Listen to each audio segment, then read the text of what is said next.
નમસ્કાર ગુજરાત પહેરેદાર ન્યૂઝમાં આપનું હાર્દિક સ્વાગત છે। રવિવારના રોજ સુરતના કડોદરા નગરીમાં ભારતના બંધારણના ઘડવૈયા ડૉક્ટર બાબા સાહેબ આંબેડકર એમની અસ્થિ કળશ યાત્રા ધુલિયા શહેર મહારાષ્ટ્ર સંદેશ ભૂમિ ટ્રસ્ટ દ્વારા સંકલ્પ ભૂમિ વડોદરા ખાતે નીકળેલ હોય, જેના ભાગરૂપે આજરોજ કડોદરા નગરીમાં આગમન થયેલ હોય, જે સૌ સમાજે ડૉક્ટર બાબા સાહેબ આંબેડકરને અભિવાદન કરી સુરત શહેર રવાના કરેલ હતી, જેમાં કડોદરા, કારેલી, ગંગાધાર, ચલથાણ, વરેલી તેમજ તાલુકો પલસાણાના સૌ સમાજના આગેવાનો ઉપસ્થિત રહી અભિવાદન કરેલ હતું। અહેવાલ સમ્રાટ પાટીલ, સુરત।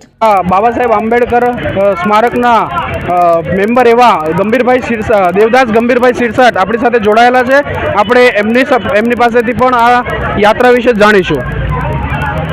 આજ રોજ ડૉક્ટર બાબા સાહેબ આંબેડકર સંદેશ ભૂમિ ધુલિયાથી કડોદરા ખાતે અસ્થિ કલશ યાત્રા પધારેલ છે, જેના ભાગરૂપે કડોદરા ખાતે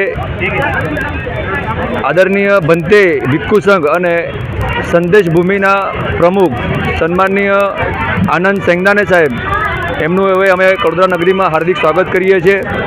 અને આ સંદેશ યાત્રા ધુલિયાથી લઈ ઠેઠ વડોદરા સંકલ્પ ભૂમિ સુધી જશે, જ્યાં ડૉક્ટર બાબા સાહેબ આંબેડકરે સંકલ્પ લીધો હતો કે આ મારા સમાજને શિક્ષિત સંગઠિત કરીશ, એવા સંદેશો એમને આપ્યા હતા। અને એ સંઘર્ષની ગાથા આજે અમારા ભંતેજી ભિક્ષુ સંઘ અને સન્માનનીય સેંગદાને સાહેબ લઈને નીકળ્યા છે, અને આશા રાખીએ છીએ કે આ સંઘર્ષ આપણે સૌ મળીને એમના સંઘર્ષ સાથે આપણે જોડાશું।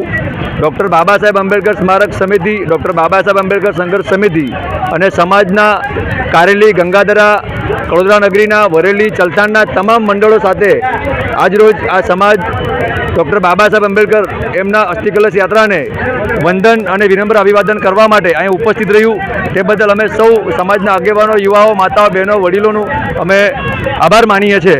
નમો બુદ્ધાય, જય ભીમ।